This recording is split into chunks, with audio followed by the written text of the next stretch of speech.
Bien, hola, bienvenidos, bienvenidas a todas. Por favor, les pido que si pueden, muteen los micrófonos, que los tengan en silencio en todo momento, ¿vale? A todos, porque si no, se pueden llegar a escuchar ruidos desde, bueno, desde ahí donde están, incluso escuchar cosas que no tenemos por qué. Así que nada, eh, espero que todos me escuchen bien. Si llega a haber algún tipo de problema, lo pueden poner en el chat. El chat está para ser utilizado a lo largo de la charla. También pueden ir poniendo preguntas, consultas que tengan, temas que les vayan surgiendo, ideas que tengan para próximas charlas, sugerencias. Vamos, está ahí para que lo disfruten, el chat, y para que nos pongan también cosas a nosotros y luego podamos también elaborarlas. Así que bueno, bienvenidos, bienvenidas. Mi nombre es Fernando Gotz. Yo soy el presidente de Hora Asociación, y están conmigo hoy y van a presentar junto conmigo Laia Ferrer y Beatriz Canales, que son las terapeutas, las psicólogas nos acompañan hoy y que son parte del grupo de acompañamiento emocional para pacientes, para familiares, para parejas, para grupos de apoyo. Ellas son las que atienden a las personas de nuestra asociación. Eh, Así que bueno, voy a arrancar yo con una primera charla y luego van a presentar Bea y Laia. La idea es que hoy la charla esta dure alrededor de una hora máximo. Vamos a hacer 45 minutos como mucho de presentación y luego abriremos juego para que ustedes también puedan también participar y expresar alguna pregunta que tengan o algún comentario que quieran hacer, pero como decía, todo lo que necesiten de mientras pueden ponerlo en el chat. ¿Sí? Así que, ¿de qué hablaremos hoy? ¿Vale? Esta sesión de hoy la vamos a centrar en qué es la histiocytosis. Voy a hacer una breve introducción.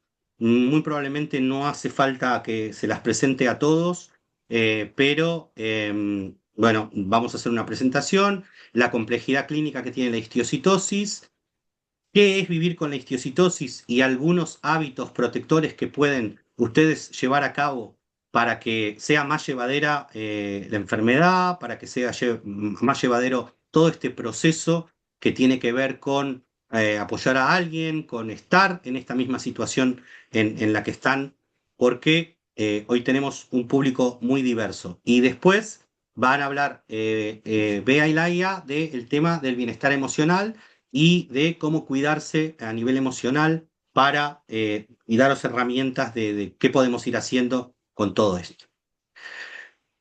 Comentarles que hoy somos, a esta charla se han inscrito 55 personas, ¿vale?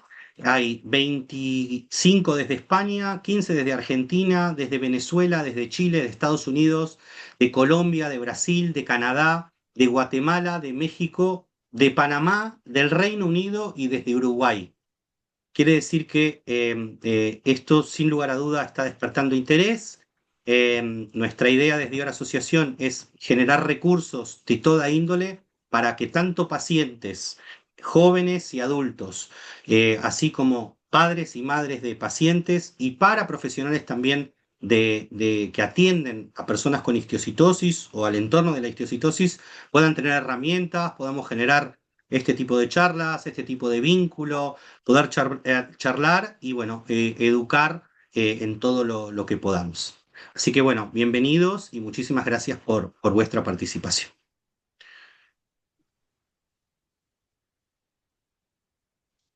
La charla mía, la parte mía, la llamé la histiocytosis, un viaje desde la célula hasta la vida del paciente, es decir, de cómo es un poco todo el tema del diagnóstico y cómo lo vamos a llevar hacia adelante en la vida cotidiana.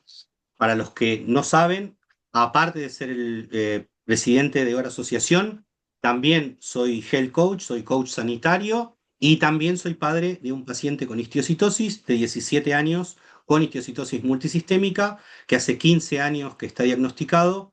Es decir que, bueno, hace bastantes años que vengo formándome en la materia, participando en congresos internacionales, charlando con médicos, incluso participado en publicaciones científicas sobre la histiocytosis, participamos a nivel internacional también con otras asociaciones, es decir, generando vínculos. Bueno, la histiocytosis no es una histiocytosis ni existe la histiocytosis, sino que la histiocytosis en realidad es un conjunto de desórdenes histiocíticos que se llama y que es muy, muy, muy variopinta y muy diferente dependiendo del tipo de afectación que tiene, del tipo de diagnóstico que tiene cada uno. Es muy, muy heterogénea y su presentación clínica es muy diversa y muy dispar dependiendo de los casos, dependiendo de la edad de los pacientes y dependiendo del momento en que se diagnostica. Puede infiltrarse y puede dañar todo tipo de tejidos y órganos y requiere un alto índice de sospecha clínica para ser diagnosticada.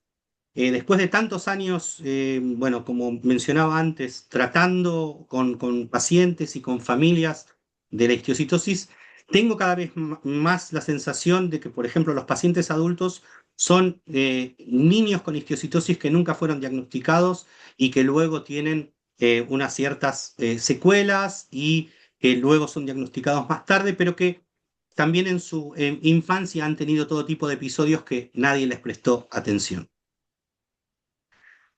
El gran desafío de esta enfermedad, por supuesto, es el tema del diagnóstico. Cómo llegar al diagnóstico, a un diagnóstico temprano.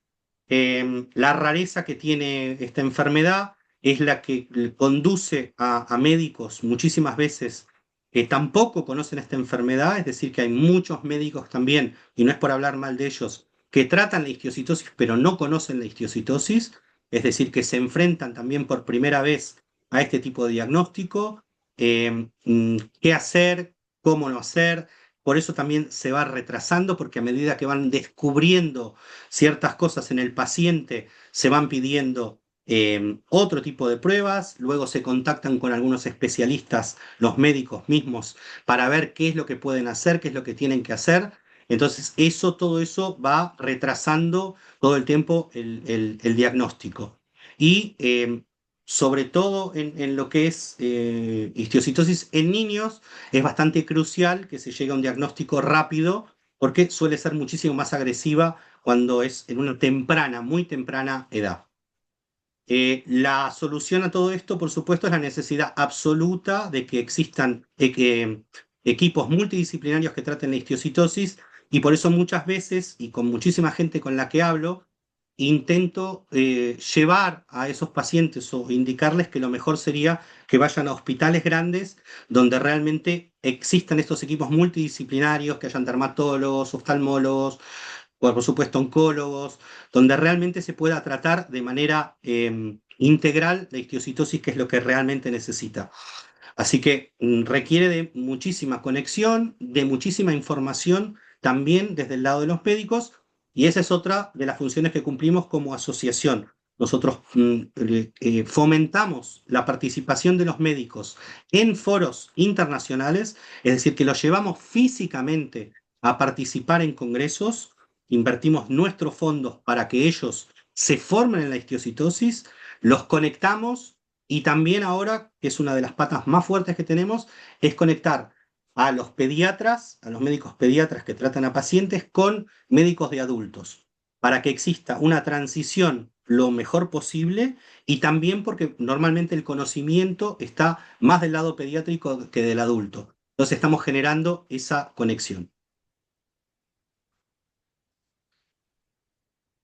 Bueno, como decía, hay una complejidad médica muy fuerte por los diferentes fenotipos que existen, los diferentes tipos de histiocytosis que hay, y ahora voy a entrar en qué tipos de histiocytosis hay.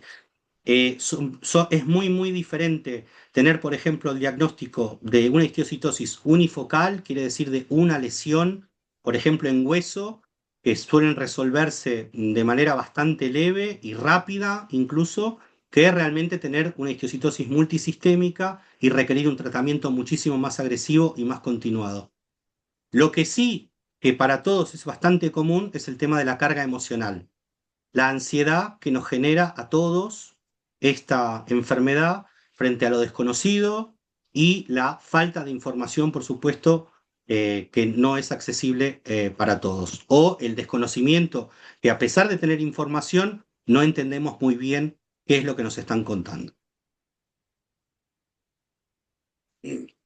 Los tipos de histiocytosis que hay, por hablar de algunos de las histiocytosis que hay, la más común es la histiocytosis de células de Langerhans, luego viene la enfermedad de Erdheim-Chester, que es más frecuente en adultos, pero también se solapa y existen casos de LSH con Erdheim-Chester, el Rosaif-Dorfman, el Chantu-granuloma juvenil, y la histiocytosis pulmonar y otro tipo de histiocytosis, que se llaman histiocytosis poco frecuentes o raras dentro de la rara que ya es la histiocytosis. Para que tengan así una idea general y global, esta es la distribución a nivel porcentajes de cuánto hay a nivel pacientes y por qué muchas veces se habla de una muy común que es la LSH, la de células de Langerhans, y no de todas las demás.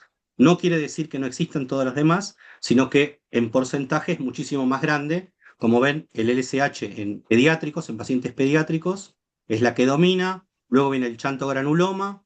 Luego están el Rosaif-Dorfman, que también es una enfermedad que afecta a niños, y la pulmonar, la Erdheim-Chester y otro tipo de histiocytosis que aparecen en pediátricos.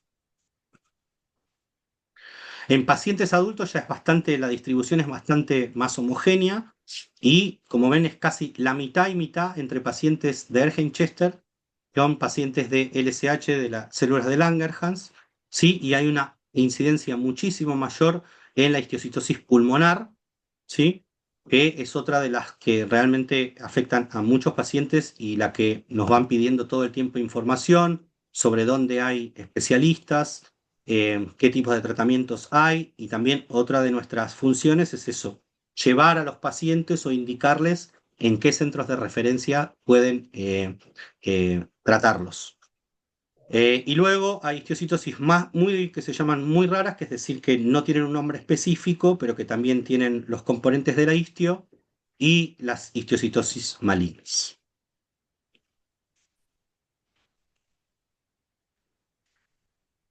Bueno, el gran tema de siempre es que suele decirse que son bastante diferentes la histiocytosis en niños que la de adultos. Yo no soy muy, la verdad que, a ver, no sé cómo expresarlo, pero no me creo mucho esa película de que son muy diferentes, sino que otra vez por el recorrido y por los años me doy cuenta que muchísimas de las cosas que tienen los niños también las tienen los adultos, es decir, que son el mismo tipo de lesiones. De hecho, la medicación que reciben los adultos es la misma que reciben los niños en dosis mayores por el tema del peso. Y sí que hay una presentación muchísimo más aguda en niños cuando hablamos de niños menores a 2 años. Cuando la enfermedad se presenta en menores de 2 años y en la rama, digamos, multisistémica, sí que suele haber muchísimas más complicaciones. Pero, y también se puede decir que para los pediátricos existen muchas más guías, hay más protocolos escritos, hay un poco más de literatura descrita, pero eso no quiere decir que para adultos no exista literatura, ni mucho menos. Hay literatura escrita, hay muchísimos estudios, se hacen presentaciones, se escriben papers, así que si los médicos buscan información sobre adultos, también se la podemos proveer, pero también la pueden encontrar en todos los sitios de referencia donde se trata la parte adulta. Y lo que sí estamos notando cada vez más a raíz del tratamiento y de verlo con adultos es que la histiocytosis tiende a ser una enfermedad crónica, es decir, que todo el tiempo va a estar con nosotros y que va a requerir tratamiento constante y que va a requerir un control constante o cada X tiempo para ver que sigue, digamos, estable. El gran tema de la histiocytosis que yo aprendí, que siempre me repetían, era intentar que la histiocytosis esté calmada. Ese es el gran tema con la histiocytosis, que se pueda controlar y se pueda hacer una vida normal con ella en todos los parámetros.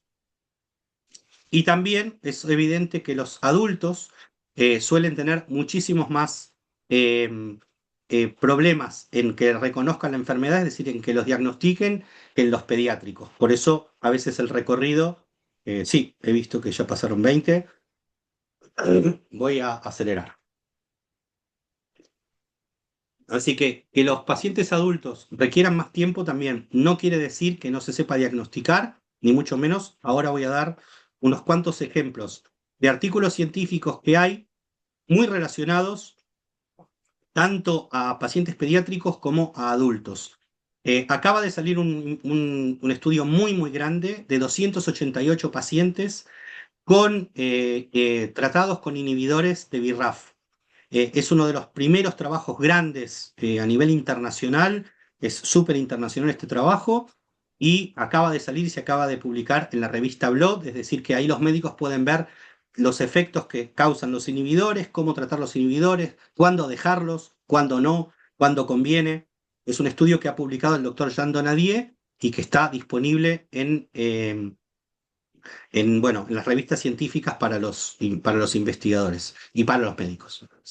Luego hay un trabajo nuevo que acaba de salir de uno de los doctores de referencia del Hospital San Juan de Deu, de Vicente Santamaría, que habla de la neurodegeneración en la LSH, que es más que una secuela, sino que, bueno, de cómo ir controlándola, de cómo conviene, bueno, qué tipos de trabajos hacer, cómo seguir a estos pacientes. Un trabajo que también acaba de salir en febrero.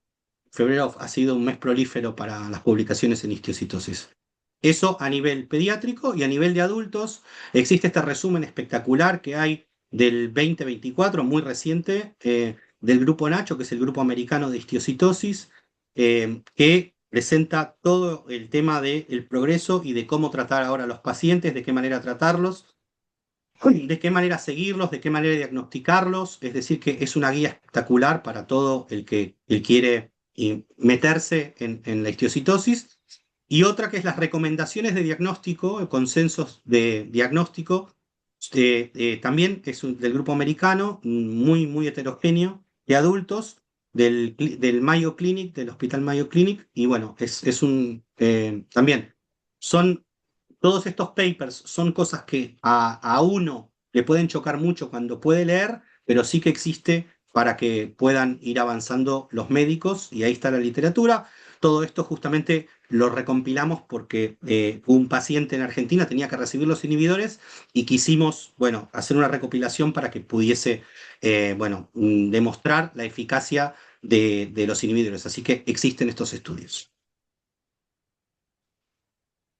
Bueno, lo que hablaba antes de la cronicidad, como la histiocytosis es una enfermedad crónica que se transforma en crónica en muchísimos de los casos, repito, no es para todos, esto no, todo lo que estoy diciendo no es para cada caso, sino para aquellas que requieren mucho más tratamiento, es a largo plazo, la convivencia con la incertidumbre es constante, ¿no?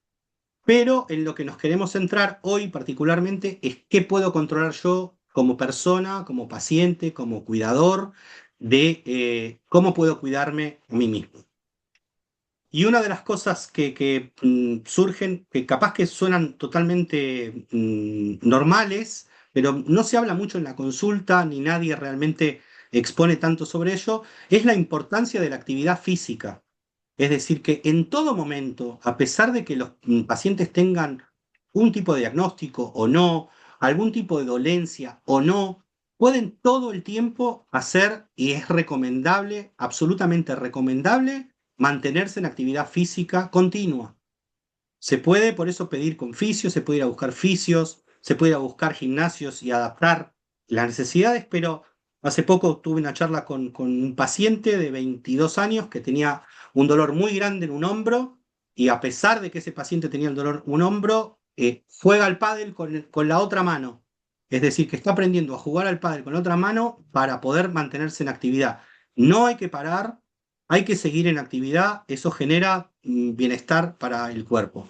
La importancia del sueño, de dormir bien, de mantenerse realmente, prestarle atención a esto. Es decir, que por supuesto que todos tenemos pequeños dramas, pero el tema de la nutrición, si todo va bien, la próxima charla que haremos después de esta va a ser con una nutricionista que también es mamá de una paciente con histiocytosis que vive en Kazajstán y que vamos a intentar traerla, y vamos a hablar sobre la nutrición, la importancia de la nutrición, tanto a pacientes como a cuidadores, que los cuidadores también se tienen que cuidar y mucho. Y otro de los temas importantes es evitar el aislamiento.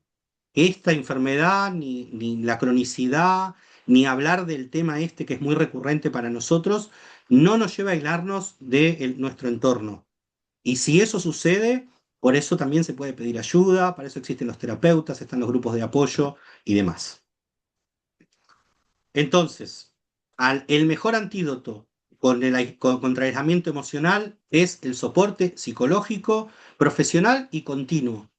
No solo es suficiente con ir a ver alguna vez a algún especialista que nos diga que sí, cómo estamos, ¿no? Sino que es algo en lo que uno tiene que invertir constantemente para sentirse mejor. No existe el tema de, bueno, esto con el tiempo se pasará, no, esto con el tiempo nos irá mejor.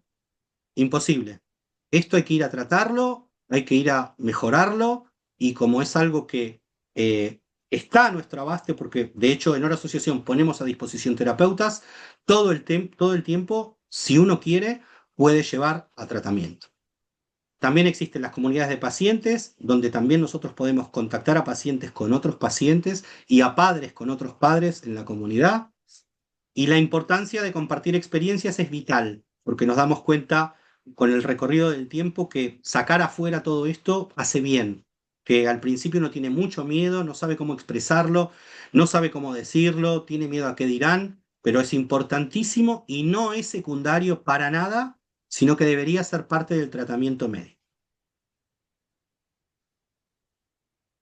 Es imperativo cuidar a los que cuidan. Y los que cuidan no solo son padres de pacientes pediátricos, cuidan también son parejas de pacientes que tienen adultos, son nuestros padres, son los abuelos que cuidan a los padres. Es decir, que toda esa comunidad requiere ser cuidada, porque esta enfermedad impacta sin lugar a dudas a todo el entorno familiar y hay que seguir por eso, por la rama de cuidarse y no solo quedarse en el tema clínico, sino que hay que ir más allá y a involucrarse para mejorar el estado emocional. Listo, esta es la última mía. La histiocytosis entonces es una combinación de ciencia que por supuesto se tiene que aprender y se tiene que saber.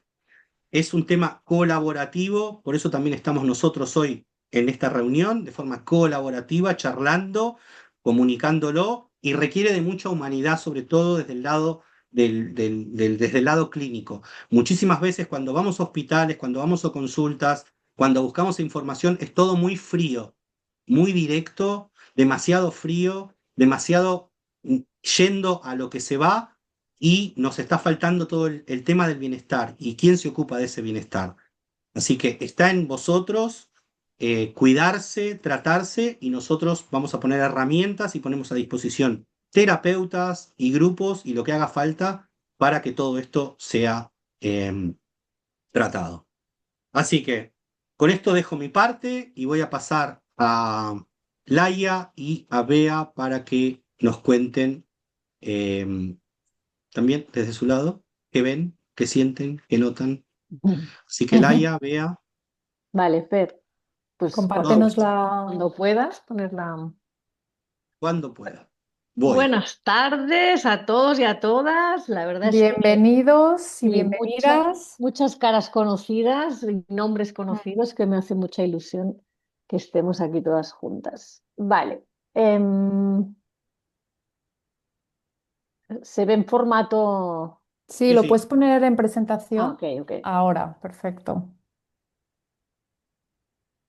Vale, pues un poquito en la charla. Tenemos como objetivos, puedes pasar a la siguiente, Fer, porfa. Vale, tenemos como objetivos el ser conscientes de que el cuidado transitando la enfermedad va mucho más allá de lo físico, ¿sí? De los síntomas, del cuerpo, ¿no? Que entendemos que no es lo mismo el proceso de curarse que el proceso de sanarse, ¿no? Que tratar de recuperar el control del propio cuerpo y de la propia salud es responsabilidad de cada individuo, ¿no? No, como después lo explicaremos, no lo ponemos solamente en la información que podemos recibir de afuera, ¿no?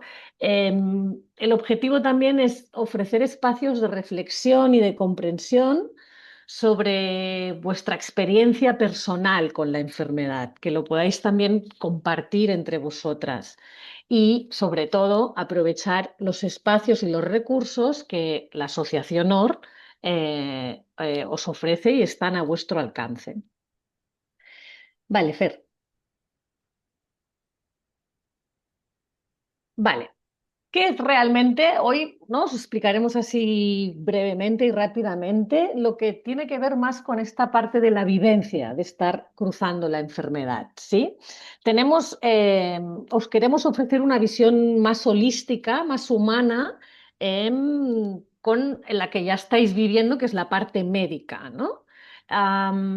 Y os queremos hablar de la influencia de que hay factores socioculturales también en esta vivencia. Os queremos hablar sobre la importancia del vínculo con las demás personas como herramienta de regulación emocional y del sistema nervioso, que Bea os hablará un poquito más después, y de cómo os afecta la narrativa de cada uno que tengáis sobre la enfermedad, ya seáis familias como adultas. Entonces, entendemos por enfermedad como una experiencia que genera una ruptura, un sufrimiento o un desajuste y afecta a distintas áreas de la vida. Afecta a nivel corporal, físico, biológico, afecta a nivel de identidad, ¿no? De la construcción de tu identidad como familia y como persona adulta, afecta en tus relaciones sociales y más existencialista en el sentido de la vida. Vale, Fer. Entonces, un poco siguiendo la línea de lo que se está explicando Laia, queríamos dar como una visión más amplia de lo que entendemos por enfermedad o por lo que es la vivencia de la enfermedad. Y aquí os ponemos como que hay tres dimensiones, ¿no? Por un lado está la biológica, que es la que se centra en la enfermedad, pero no tanto en la persona. Está la dimensión subjetiva, que es toda esta experiencia subjetiva de malestar y sufrimiento que se atraviesa, ¿no? A través de la enfermedad, donde está todo el mundo emocional, que tendría que ver con el miedo, con la incertidumbre, con esos cambios de identidad, esos cambios en sentido de la vida, las pérdidas. Y luego estaría la parte social y la parte institucional, que es, bueno, toda esa parte de reconocimiento social, de cuáles son mis derechos como paciente, de cuáles son mis deberes, de las bajas, de también la parte de la visibilidad de la enfermedad a nivel de sociedad. Hay enfermedades que están más visibilizadas que otras, hay enfermedades que incluso han estado estigmatizadas por determinantes factores, ¿no? Y eso, todo eso y como la sociedad de un lugar al proceso de enfermedad, también nos va a afectar nuestra propia vivencia. Per, pasa. Vale, entonces aquí os hemos puesto un poco como dos modelos, ¿no? Que hay para entender un poco el proceso de enfermedad y lo que vamos a ir atravesando, ¿no? Está el modelo tradicional, que sería del que bebe mayoritariamente el sistema de salud, ¿no? Y luego está el modelo más holístico, que es este modelo más integrador, ¿no? De todas estas dimensiones, no solo la física. Y aquí, bueno, veis que hay varios puntos, ¿no? Pues el modelo tradicional pone el foco en lo biológico, en el cuerpo, en lo físico, olvidando un poco la persona. El modelo más holístico pone el foco más en esta visión más multidimensional, ¿no? Lo emocional, lo físico y lo social. El tradicional, pues, entiende la enfermedad solo como la patología. En cambio, en el otro es una experiencia, es una vivencia integral que pone en juego todas estas áreas, ¿no? Luego, en la tradicional, el cuerpo es como un objeto, en la otra, el cuerpo es algo vivido, es más desde lo vivencial. En el tradicional hay esta mirada más externalizada, ¿no? Más desde la mirada externa del otro hacia cómo yo vivo la enfermedad, o una mirada más internalizada que tiene que ver con mis emociones, con lo que yo estoy sintiendo en este proceso de enfermedad. Y el último, el modelo tradicional que pone el foco más en la curación, ¿no? Hay un diagnóstico, hay un tratamiento y puede haber una mejora o una curación de la enfermedad. En cambio, el modelo más holístico pone el foco en el cuidado global de la persona, entendiendo que la persona no solo es un cuerpo, sino que es todas estas dimensiones, lo emocional, lo social, y en ese sentido vital que también es tan importante. Vale, Fer. Vale, entonces, hay un impacto social en cómo vivimos cada una los procesos de enfermedad, ¿sí? Tienen que ver, unos tienen que ver con el ritmo y con el rendimiento, ¿no? La aceleración del tiempo, la urgencia, la no elaboración de la experiencia, ¿no? Supongo que a todos os suena cómo estamos viviendo hoy en día la vida en general, ¿no? A una velocidad como la que estamos tratando de explicar esto tan profundo. A nivel de productivismo y rendimiento, ¿no? El valor personal cada vez está más ligado a la utilidad, a la eficiencia y al desempeño, ¿no? Entonces, claro, ¿no? Si tengo una enfermedad y no puedo producir o no puedo rendir, esto me va a afectar psicológicamente, ¿sí? Porque estamos muy ligados a eso, a ser útiles en esta sociedad, ¿no? A la normalización del estrés, ¿no? El agotamiento y el ritmo que llevamos se vuelve como algo cotidiano y socialmente aceptado. ¿No? Parece que hoy en día, cuanto más ocupados y ocupadas estamos, eh, pues no sé, ¿no? Estamos más adaptados a la sociedad y a la vida, Bueno, ¿no? está más valorado, ¿no? Sí, Entonces, está si más yo no estoy valorado. ocupada, pierdo valor. Exacto. A nivel de aislamiento y de sentido, ¿no? Todo el tema del individualismo, ¿no? Esto también cruza nuestra vivencia, ¿no? De la enfermedad, cómo responsabilizamos de forma individual, bueno, sí, como, y la vivencia de cada uno, ¿no? A nivel de desigualdad social, ¿no? También cada vez hay más diferencia en los grados sociales, ¿no? Y cómo estos grados sociales también están condicionando la expectativa de vida, ¿no? Si eres de un grado social bajo o de un grado social alto y tienes acceso a más o menos recursos, ¿no? El empobrecimiento de sentido colectivo, bueno, que cada vez estamos, pues eso, más cada uno en lo suyo y menos afuera compartiendo y elaborando de forma colectiva las vivencias, ¿no? Y a nivel de medicalización de la vida, ¿no? Como que muchos malestares existenciales, ya sean depresiones, tristeza, enfados, Duelos. están como elaborados y traducidos a un diagnóstico y a un tratamiento, ¿no? Cada vez se escucha menos que somos humanos y podemos cruzar por temporadas, meses, años, malestares que no tienen que ver con la necesidad de simplemente encontrarnos una etiqueta para ello, ¿no? La negación de la vulnerabilidad, ¿no? Es como este ideal de autosuficiencia y de desconexión colectiva, ¿no? La cultura del control, ¿no? Estamos continuamente buscando certezas, información y cada vez gestionamos peor y toleramos peor la incertidumbre.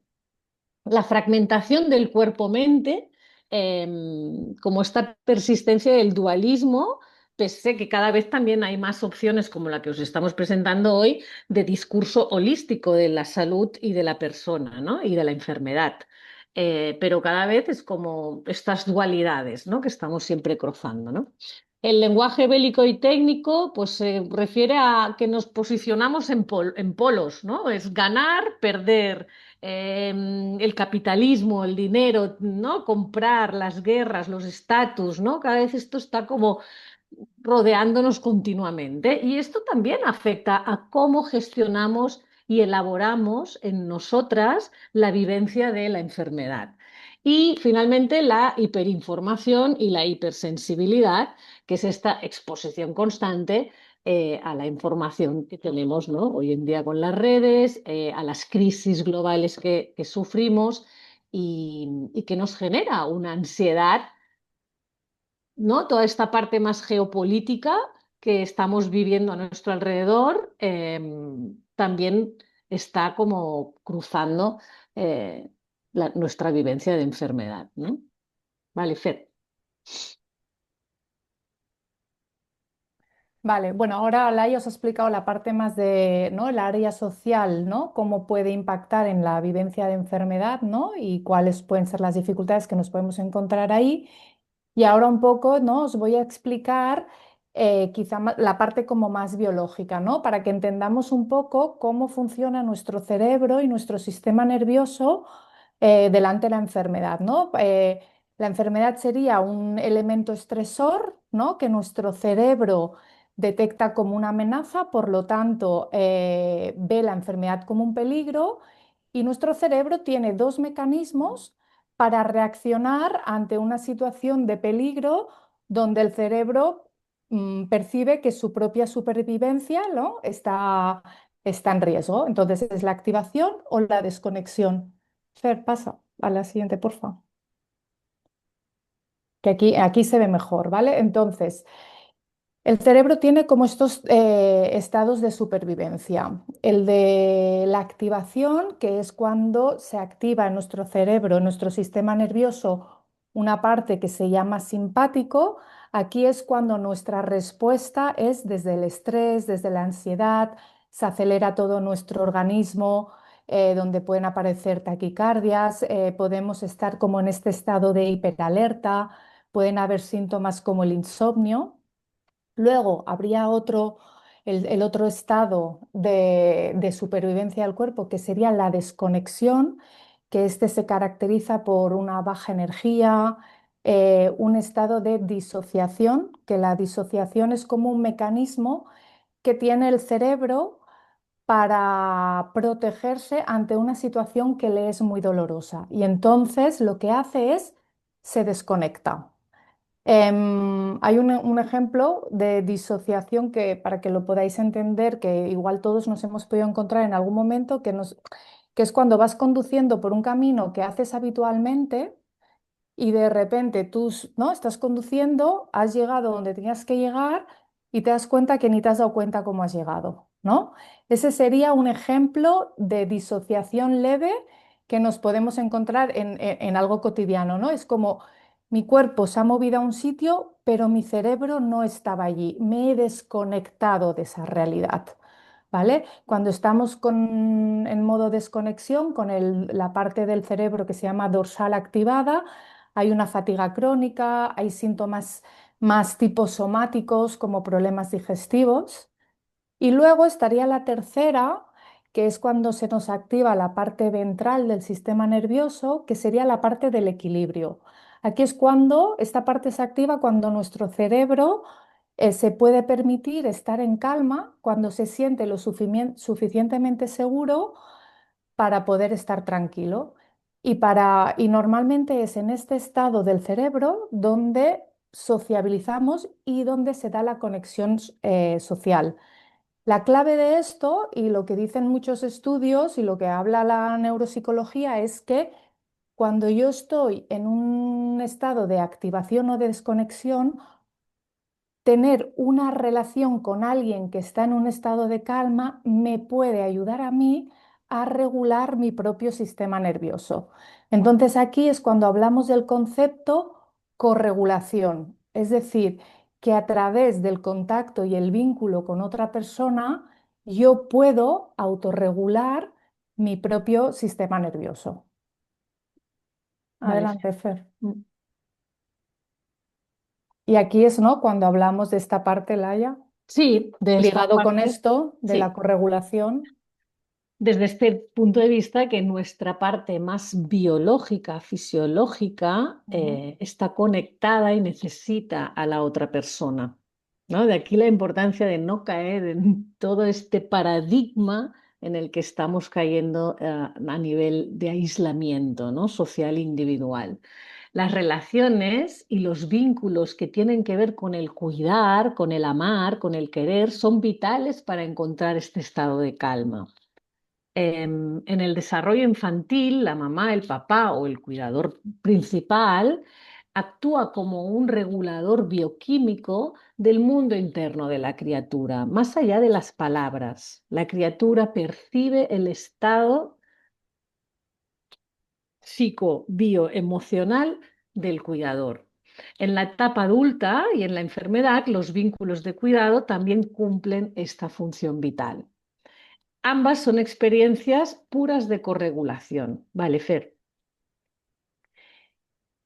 Y es en estas relaciones de cuidado donde también se incluye a los profesionales. ¿Sí? Los terapeutas eh, cumplen también esa función. ¿Sí? De aquí la importancia que en la asociación es una de las ramas principales de recursos que quiere ofrecer que tienen que ver con las terapias y los grupos de apoyo. ¿Sí? Porque sabemos de la gran fuerza que tiene el compartir. ¿Sí? Veas, no sé si vuelves a continuar. Ah, perdona, pensaba que... sí, bueno, y aquí lo que hemos puesto un poco, hilando con esta idea de corregulación y de la importancia de los vínculos y de la terapia grupal, ¿no? Los grupos de apoyo, un poco lo que se pretende trabajar o conseguir en estos encuentros, ¿no? Que por un lado es normalizar y validar, ¿no? Todas las emociones por las que todos atravesáis, como puede ser el miedo, el agotamiento, la culpa. Luego también la parte del cuidado del cuidador, que esto lo decía Fer en su charla, ¿no? De que también es imperativo el cuidado del cuidador, ¿no? Porque en los vínculos y cuando se comparte hay como la sensación o la vivencia de que disminuimos esa sobrecarga, ¿no? Que muchas veces es tan característica del cuidador. Y luego lo importante, ¿no? Como la fuerza colectiva, ¿no? El construir y el fortalecer una resiliencia colectiva donde hay, ¿no? Donde yo creo que el grupo lo que nos permite es acompañarnos y generar una narrativa conjunta más desde la compasión que no desde este lado, ¿no? Que hablábamos más social, médico, individual, de control, donde el cuerpo es un objeto, ¿no? Sino generar espacios sanadores, ¿no? Que van mucho más allá de la enfermedad y el cuerpo como un objeto. Vale, Fer. Y desde este punto de vista, ¿no? La regulación emocional, como os hemos comentado, es contagiosa. Con eso Exacto. quiero... Aquí hay el Fíjate. ejemplo este, ahora que me he acordado de, en el cerebro tenemos lo que se llaman las neuronas espejo, ¿no? Y esto es un fenómeno que en terapias psicológicas se ha estudiado mucho, ¿no? Por eso muchas veces cuando las personas vienen a terapia, encuentran un terapeuta en calma, esa corregulación facilita que la persona entre en ese estado de calma o que su estado nervioso entre en ese estado de calma. De ahí esto, ¿no? De que la regulación emocional es contagiosa. Si yo estoy en calma, te voy a facilitar a ti a entrar en calma o que tu sistema nervioso entre en calma y a su vez me vas a regular también a mí, ¿no? Es como, es recíproco, ¿no? Es como que nos retroalimentamos el uno al otro. Sí, y Mm. en ese punto queremos como conectarlo con el tema de los espacios de apoyo, ¿no? Que podéis tener como pacientes adultas, como familias, que aunque tú no estés cruzando por un momento complejo, doloroso, evidentemente, puedes aportar mucho a otras personas que quizás sí que están necesitando más apoyo, compartir más preguntas. Es en este lugar de contagiarse, ¿no? De regularse emocionalmente y de forma colectiva, ¿no? Que aporta. Bueno, En hay los- una frase que dice, el cerebro no está diseñado para afrontar la enfermedad en soledad. Mm. El cerebro interpreta no estoy solo como una señal de seguridad. Y es un poco lo que buscamos, ¿no? En la enfermedad, si nos movemos en un estado de alteración o desconexión, la vivencia de la enfermedad va a ser muchísimo más dolorosa y va a generar más sufrimiento. Si trabajamos para conectarnos y para colocar nuestro sistema nervioso y nuestras emociones en un lugar de seguridad y calma, todo lo que podamos atravesar, ¿no? A nivel del proceso de enfermedad, lo vamos a hacer desde otro lugar muy diferente. Vale, Fer. Bueno, Esto y es ya como el para, resumen final, sí, ¿no? para finalizar, queríamos transmitiros sobre todo esto, ¿no? Sanar es un acto colectivo. La enfermedad es una vivencia que impacta todas las dimensiones de la vida, y no hay que atravesarla en soledad, Mm, ni desde un solo paradigma. Os mm. animamos a poder abrir vuestra vivencia mucho más allá de lo médico, eh, y de recuperar, ¿no? El control del cuerpo, de tu propia historia, sí, de tu propia narrativa, de lo que te dices, de lo que te cuentas, de cómo te cuidas y cómo cuidas y te dejas cuidar. Y eso no lo podemos dejar en manos del sistema sanitario. No. Hay que buscar otras vías. Y os invitamos a eso, que podáis habitar estos espacios, crear grupos, y aprovechar todos Terapia. los recursos. Sí, pues ya está. Finalizamos, Fer. Muy bien, muchísimas gracias, Gracias. Laia. Muchas gracias, Bea. A ti. Sí, en la línea de lo que comentaban, contarles los servicios que tenemos disponibles desde ahora Asociación, los recursos que ponemos a vuestro alcance para poneros en marcha con todo esto. Y otro de los puntos importantísimos que no sé si lo mencionamos explícitamente, pero que me parecen a mí importantísimo de destacar, es el tema de la pareja, de cuidar la pareja, de que también ahí, y incluso ahí hay muchos estudios, muchísimos estudios, que durante la enfermedad y durante estos choques emocionales en los que vivimos constantemente, se destruyen muchas parejas por falta de comunicación y porque el dolor que tenemos dentro, cada uno personalmente, termina atacando al otro. Entonces ahí también Beatriz es Mm. especialista en terapias de pareja y ha llevado y lleva a parejas, así que también la pueden consultar, nos pueden escribir mails. También tenemos terapia individual, en la que no solo grupalmente pueden despejar dudas, sino que tanto con Laia como con Bea pueden hacer terapia individual, presencial para los que están en Barcelona y online para la gran mayoría de todos los que están hoy aquí. Tenemos muchos casos de éxito con esto, incluso con pacientes, evidentemente por el acento, tanto Laia como Bea están en España, y a pesar de mi acento, yo también estoy en España, pero atendemos a muchísimos pacientes también en Argentina, en Estados Unidos, en Guatemala, me atrevo a decir, en México, en UK, en Gran Bretaña, a pacientes de habla hispana, así que realmente aprovechen esta oportunidad de tenerlo. Y ahora también se abre otra ventana, que es la que abro yo con todo el tema del coaching. Ahora me estoy especializando en coaching sanitario, así que también estoy empezando a acompañar a pacientes con enfermedades crónicas, también con histiocytosis y sin histiocytosis también. Hay mucha gente que tiene problemas también y no necesariamente tiene histiocytosis. Y ese es otro de los servicios que también ahora ofrecemos. Así que bueno, cualquier duda nos pueden consultar por mail.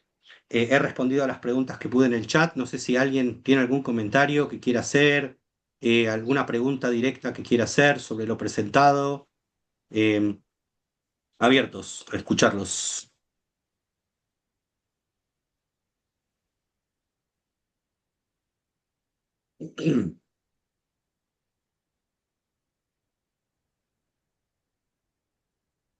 Si tenemos algún tipo de grupo de apoyo de WhatsApp para conocer otras familias que pasan por lo mismo. Sí, la respuesta es sí. Tenemos grupos de apoyo que hemos ido creando durante estos últimos años.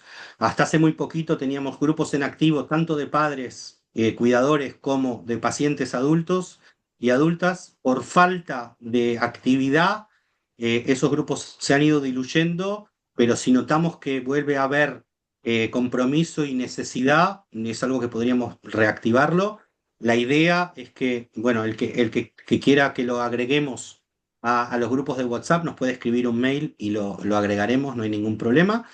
Y también para consultas médicas que se puedan reenviar o que necesiten que las reenviemos a cualquier especialista también. Hace ahora muy poquito tiempo hemos puesto en contacto a una paciente de Navarra con un grupo especialista en su enfermedad en Francia. Y también descubrimos que los pacientes europeos pueden ser atendidos en diferentes partes de Europa. Entonces, también existe la posibilidad de hacer una segunda opinión, una segunda consulta con especialistas, incluso a nivel internacional, cuando la cosa se complica. Em, ¿Qué pautas o componentes son más adecuados para sobrellevar un dolor neuropático dado por una lesión ósea? Eso ya excede mi capacidad de poder responder a la pregunta. Como todo esto que estamos diciendo es meramente informativo, esto no sustituye ningún tipo de tratamiento ni ningún tipo de información que reciban desde los médicos, sí que les diría que se escriban todas las preguntas, que bombardeen a preguntas a vuestros médicos. Bombardearlos quiere decir ponerse lo más pesado posibles, sea cual sea el horario y para qué. No pasa nada, están ahí para responderles y no hay ningún problema en volver al día siguiente con otra pregunta y buscar al médico siguiente y buscar centros de referencia que se llaman los centros CESUR, ¿ok? Los CESUR, que también tenemos información sobre si en mi comunidad autónoma no puedo atenderme, ¿me puedo ir a otra? También, no hay ningún problema. Em, Tratamiento de Abrafenib, si retirarse o no el tratamiento, si hay precedentes. Sí que los hay. Eh, Como cualquier tratamiento de la histiocytosis, en el momento que se deja un tratamiento, eh, puede haber un tema de recaída. Existe el riesgo, nunca hay, por supuesto, un 100% de garantías. Lo que sí se está trabajando ahora es en medir en los niveles de BIRAF para ver que cuando no existen niveles, que se llega al nivel cero, de intentar quitar el dabrafenib para ver qué sucede. Incluso si hay una recaída, que es mi caso propio, incluso personal, se pueden volver a poner y vuelven a surgir efectos. Hay muchísimos tratamientos de histiocytosis que dicen a veces, no, pero si esto no funciona, o si me funciona y lo dejo, voy a volver a tratar. Con los inhibidores se puede. Es un tratamiento que como no tiene mucho efecto secundario, normalmente, a pesar de que también los tiene, se pueden llegar a dejar y volver a poner en el caso que se necesitan. Así que en nuestro caso personal sí que se hizo, se intentó quitar, no funcionó y lo volvimos a poner.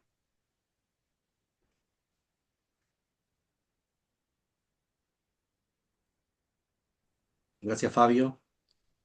Hay ahí un señor que comenta que se llama Fabio Topa, que no solo que se llama Fabio Topa, sino que es el presidente de la Asociación Argentina de Histiocytosis, mi homólogo en la Argentina, al Ah, que le mira. mandamos un beso muy grande. Beso grande, Fabio. Mm. Mira, soy María. Sí, María.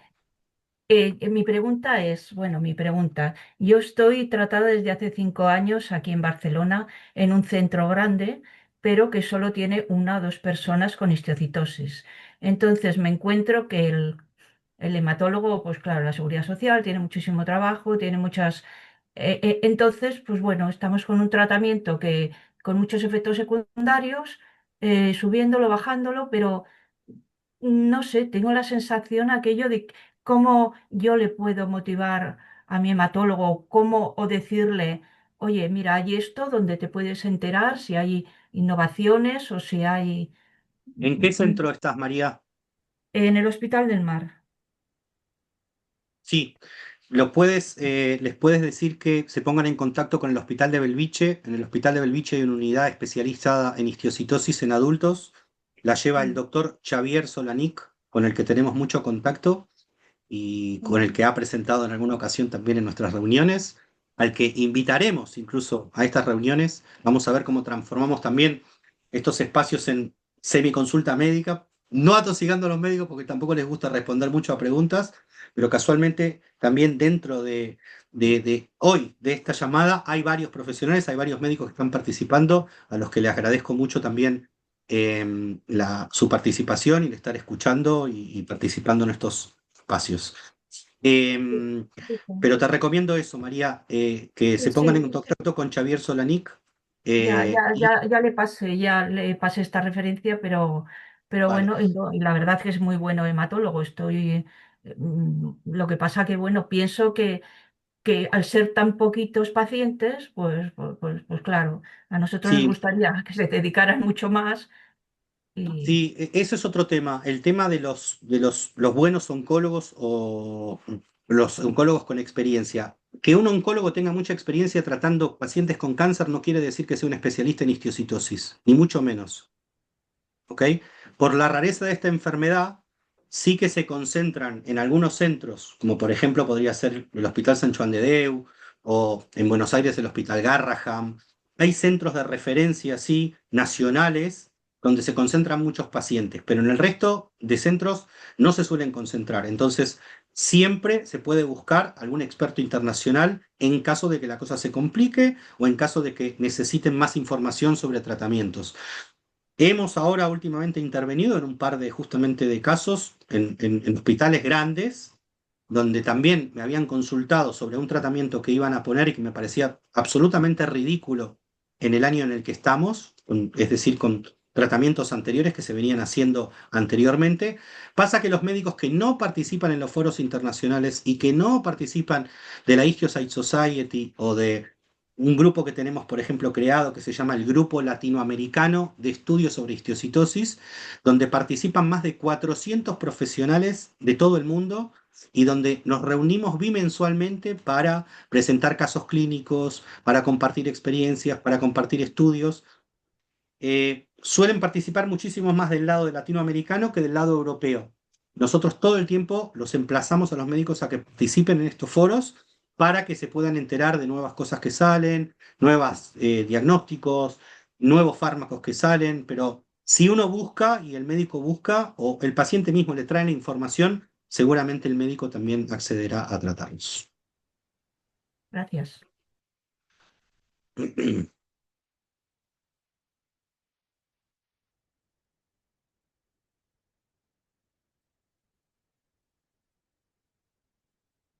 En Madrid hay otro médico con el que nos hemos puesto en contacto últimamente, que es también una persona que puede atender a través de CESUR, es decir, que pueden hacerse segundas consultas con él. Se llama Ángel Robles, que está en el Hospital de La Paz. Y también es un hospital de referencia bastante grande en Madrid, al que estamos derivando bastantes casos de adultos. Incluso me pasó hace poco su WhatsApp para algún tipo de consultas que si hubieran en la zona de Madrid, los podemos contactar, pasar su email y también siempre se puede hacer una segunda opinión, pedir una segunda opinión con él.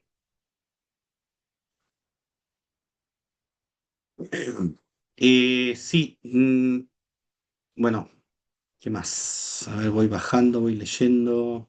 Si el PDF lo podemos facilitar, sí, no habría problema de enviar el PDF que hemos presentado, ¿no? Creo, Laia, Bea, no, no hay problema, ¿no? Que lo enviemos también el vuestro. Pues lo podemos pasar. Después con el video, con la grabación de esta charla, podríamos también pasar el PDF, no hay problemas. Y siempre que necesiten otras referencias, nos pueden escribir por mail. Estamos todo el tiempo disponibles. Si en Galicia existe un grupo de especialistas, mm, no conozco en Galicia yo particularmente no conozco ningún tipo de grupo especialista que haya en Galicia, pero sí que hay muchos pacientes que se atienden en Galicia, en Sevilla, otra vez. No es que porque no fuera un centro de referencia uno no se pueda atender, sino que sí que puede atenderse, por supuesto, en Santander, en Sevilla. Eso no quiere decir, repito, que esos médicos, por eso digo, no participen a nivel internacional en foros de histiocytosis. Lo que normalmente buscamos nosotros, como dije al principio, es conectar a todos esos médicos, incluso pagamos las membresías para que sean socios de la Histiocyte Society, se las pagamos nosotros desde OR, y becamos a médicos para que asistan a congresos internacionales, es decir, que si hay un interés, nosotros estamos dispuestos también a ayudar. Vale, Fer, hay como, bueno, hay Sí, gente que se está como ya poniendo en contacto, respondiendo unos a otros, de eso se trata, excelente. de conectar. Varias familias preguntan lo de, ¿no?, la retirada del Dabrafenib, que bueno, también podemos recoger temas y preguntas y ver si, ¿no?, podemos generar espacios también para resolver o compartir todo esto. Sí, Eh, relativo al tema del Dabrafenib, otra vez referenciar el estudio, lo acabo de enviar en el chat ahí envié el pantallazo de todo lo que había enviado, pero se trata del estudio de un doctor que se llama Jean Donadier y que está en la revista Blood Advance y es un estudio con 288 pacientes que toman inhibidores. ujú.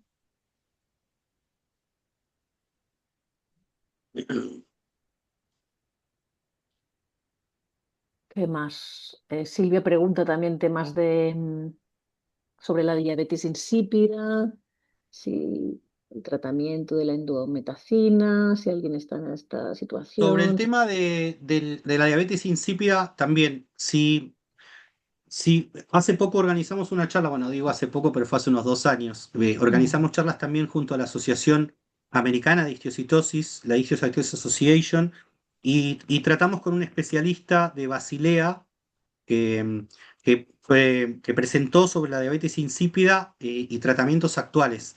Así que si la quieren buscar en YouTube, en el canal de YouTube de la Histiocytosis Association, esa charla está disponible. El doctor ese es un endocrinólogo, uno de los mejores endocrinólogos europeos, y es una charla bastante corta, tampoco es demasiado larga. Repito, todos esos videos para analizarlos personalmente van a ser más complicados, pero si se lo pasan al médico de referencia, seguramente que los va a ayudar. Sobre la indometacina, gracias Iván. Mirá, ahí en el chat también Iván compartió con todos. Orphanet es una red que es una red europea. Bueno, eso tiene que ver bastante más con los europeos, con los latinoamericanos que estén conectados. Es una red europea que recoge todo tipo de información médica, donde nosotros estamos como asociación de pacientes referentes en España y donde también está todo el listado de los centros de referencia que hay en España a nivel de histiocytosis y a nivel de CESUR. Otra vez, CESUR es a los centros que uno puede acceder desde otra comunidad y donde puede ser tratado sin ningún coste para los que están aquí en España. Siento mucho para los de Argentina, pero tan internacional la cosa no es. Ojalá, pues. Bueno, avisaba que la próxima charla la vamos a intentar hacer sobre nutrición con alguien especialista en nutrición y otra de las charlas que vamos a hacer próximamente, lo aviso, incluso sin haber charlado con él porque lo veo en pantalla, va a ser con Daniel, que también es el papá de un paciente en Argentina, que también como yo es coach y se dedica al coaching, así que vamos también a intentar hacer dentro de poco una sesión con él para, bueno, ir recogiendo tips. Tiene mucho por aportar ese señor y nos va a venir muy bien que nos haga una super masterclass de todo lo que sabe, nos va a venir muy bien a toda la comunidad Istio. Así que, Daniel, estás avisado, no invitado, sino avisado a que dentro de poco te vamos a convocar para la charla.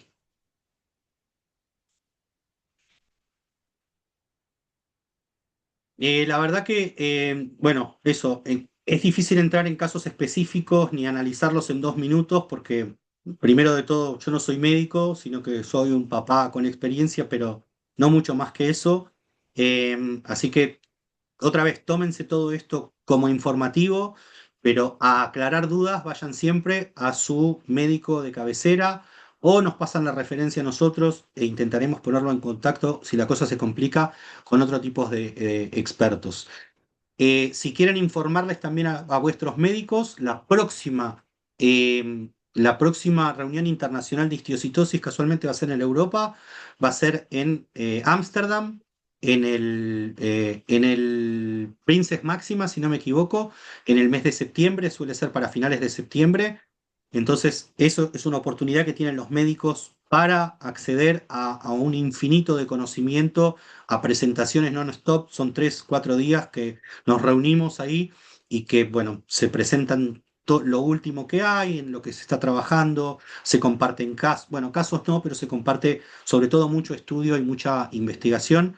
Así que, de nuevo, podemos ayudarlos a participar en esos foros, así que se pongan en contacto con nosotros si quieren.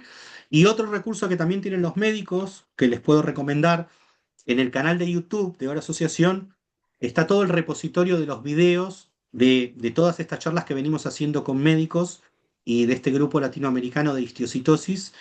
Hay de todo ahí, charlas sobre el Chester, charlas sobre la multisistémica, charlas sobre inhibidores, hay charlas para aburrirse.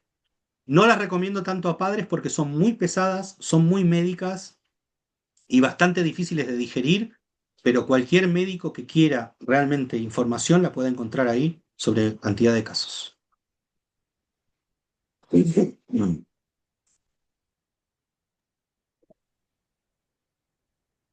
¿Hay algo más que me haya dejado la IA en el chat? Perdón. Creo que no, que ya está. Más o menos creo que hemos tocado. ¿Está todo el pescado vendido? Sí, entre ellos también se han ido respondiendo, así que genial. Yo creo que más o Bien. menos ya. Ojalá pudiera exponer los contactos, lo que pasa es que no podemos, por temas de privacidad, de privacidad de datos, no podemos exponerlos a todos, ni dar los datos de todo uno. Ojalá fuese una cosa como mucho más democrática donde nos podamos encontrar, pero hasta que eso no ocurra, repito, todo el que quiera participar en grupos de padres nos puede pedir y lo añadiremos, y todo el que quiere participar en grupos de pacientes también lo añadiremos. Así que tiene que venir de vuestro lado. Nosotros no podemos aleatoriamente sumar gente, sino que tiene que ser una petición. Quiero conocer a familias en Madrid. Les podemos enviar un par de contactos. Quiero conocer a un especialista. Lo podemos hacer, pero no a nivel masivo.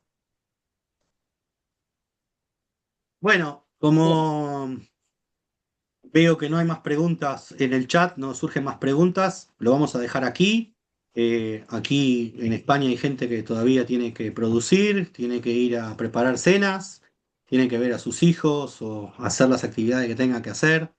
En Argentina, no sé, son las 2, 3 de la tarde, no sé qué están haciendo, me imagino que también, bastante parecido, no debe ser muy diferente la realidad. Así que muchísimas gracias otra vez a todos por vuestra participación.